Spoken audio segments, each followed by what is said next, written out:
Hey guys, Canadian Zangief finally back. I've been taking a little bit of a hiatus. Ended up getting injured on the job at work for a little bit there.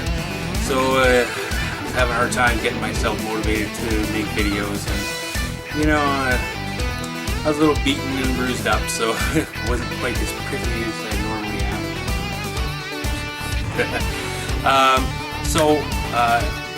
I do little pickup videos, but kind of been amassing quite a bit.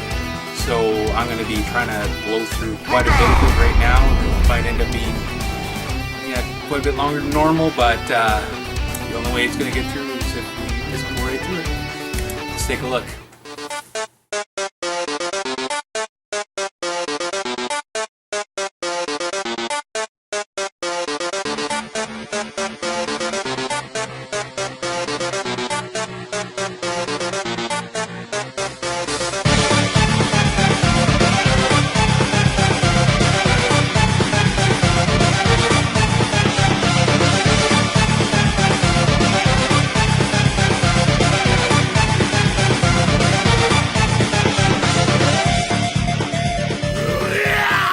Okay, so I picked up a lot of lots over the last, couple of months and everything, and like I said, it's really kind of getting a little bit overwhelming. So we're gonna go right into it. So the first thing I picked up is a Game Boy Advance lot.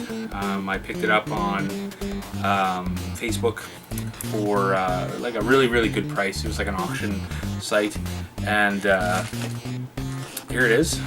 First is the orange Game Boy Advance. This is not actually how it came. I ordered a replacement case because I really dig the clear orange. It's pretty sweet. This is the case it came with. It's that clear purple kind of thing. It came with a battery pack.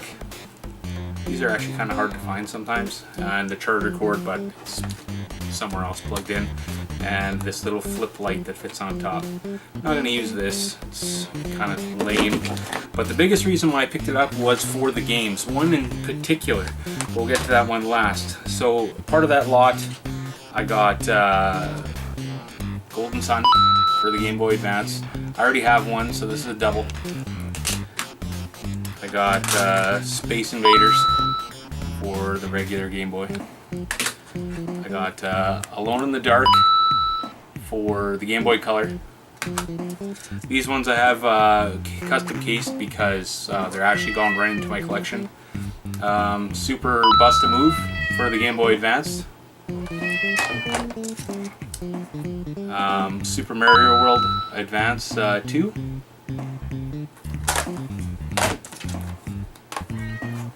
Super Mario Advance. Wario Land 4.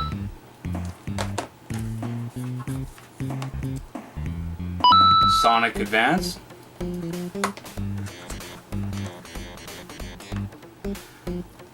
Mario Kart Super Circuit. The pile is falling.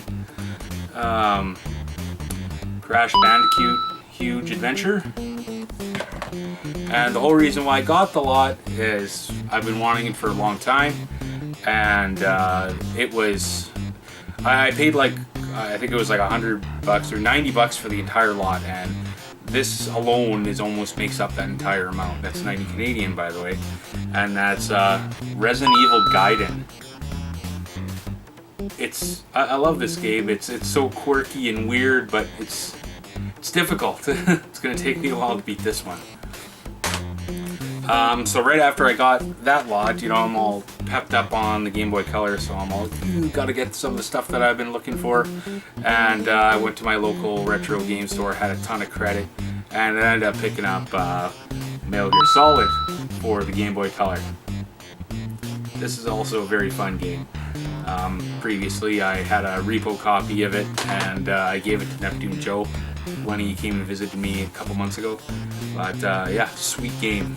I definitely overpaid for it a bit, but it was all credit from trash that I brought to the store, so it was pretty much free. another lot that I picked up. It's going to be the theme for this, you see. Or I didn't pick it up, it's mother-in-law grabbed it for me out in cottage country, garage sailing for me, you know. Family's got to look out for each other, you know, always love that. She got me a NDS lot. Here we go. And it's just the red and black NDS. It works great. But it didn't always work great. The back, I noticed when I got it, it was bulged out quite a bit. And the battery had pretty much swelled up and was destroyed. So I managed to wedge it out of there. I heated up the plastic door, flattened it out so it was nice and smooth again, and replaced the battery, and now everything's golden. I got games with it as a big lot. Now all of these were boxed, but for the ones I wasn't keeping, I took the boxes so I could box my other games that I needed boxes for. So I'll just blow through them quick. Let's see, Tamagotchi Connection. It's hard to see. It's garbage. Professional Fisherman's Tour. Also garbage. Batman Lego. Garbage. Well, maybe not kids, I guess. Batman Lego 2. Same thing. Disney Cars. Is it Disney or is it Pixar? It's Disney Pixar. Alright then. Learn something new every day. And Tom Clancy's Endgame. Never actually played it. Haven't put it in since I got it, but I have no intention of keeping it, so that'll move on to someone else. So what I did keep from the lot, Locke's Quest for the DS. Never really heard of it before. Looks kind of quirky and neat, so why not? I figured to hang on to it. The new Super Mario Brothers for the DS. It's a really nice looking copy, complete. Mario Party DS. I like the Mario Party games. Once again, really good condition. And this is a double. I actually did a trade with Canadian Retro for this not long before I actually got this. It's way long past now because this is in the works for so bloody long now.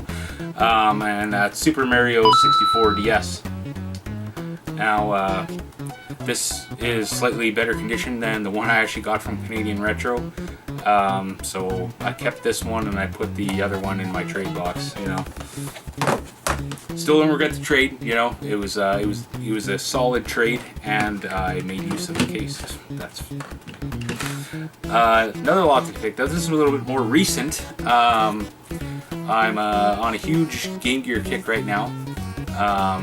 Because of an adapter that's coming out pretty soon, and I'm crossing my fingers it'll be soon. And I'm not going to do a video about it when it comes out and the system that it's for, but I don't want to bother until it's together because I don't want to do 2 videos about it. Anyways, I got this Game Gear. No, it didn't come wrapped in plastic. It came with a cracked screen. So I spent some time and I took it off, and I thought I had a replacement one, but it turns out I didn't. Or I did, but it also was broken. So I wrapped it in saran wrap until I get a new one in the mail, just to make sure no dust gets in it or anything like that. Plays pretty good. There's no lost pixels or anything. Like, I can still play it without the protector screen, you know, just make sure I don't want to get dust or fingerprints or anything on it. Sounds a little wonky. I'm probably going to do a little cap replacement on it and get it up and running. I already have a Game Gear, but I like to have 2 of them, I guess, because I really like the system, and they're known to like stop working and be garbage, take a lot of maintenance. So I got some games with it. I'll go through the ones I have for duplicates first, and then the ones I actually kept for it. Let's see, Scratch Golf, Columns,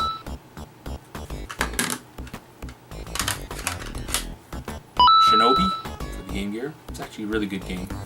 All of the Shinobis are, pretty much. And Shinobi 2. Star Trek The Next Generation. This is not a double. It's just terrible. I didn't realize how bad it was, so yeah. It's almost unplayable. It's so bad. And Sonic the Hedgehog, Game Gear. Now for the ones that I kept and added into my collection, Super Monaco GP for the Game Gear, the Autofons, which is like an interesting little side scroller based on like an elephant. It's surprisingly good. Mortal Kombat 2. I got the first one, so now I got the second. G-Lock Air Battle. It's kind of like Afterburner. It's pretty fun. Arch Rivals for the Sega Game Gear. It's a good game. I like it. And Dynamite Headdy for the Game Gear. I've played the Genesis one and this one a little bit to make sure it works. It's pretty much the same thing. It's pretty good. The main game that I wanted to get from the lot is this next one. I have played it through emulator and everything, and I really like it. I actually beat it not too terribly long ago on my Revo K101, and that's Ninja Gaiden for the Game Gear. Completely different than the NES Ninja Gaidens. It's pretty much its own thing. It's almost as hard as the NES one. Well, it could be just as hard. I use save states to beat it, so I guess I could beat the NES one pretty easily if I use save states too. But yeah, that's quite a bit of stuff, and I still got more. But I think I'm going to save that for part 2 of the video, because this is going to just drag on way too much. So yeah, thanks for watching, and we'll see you next time. Cheers.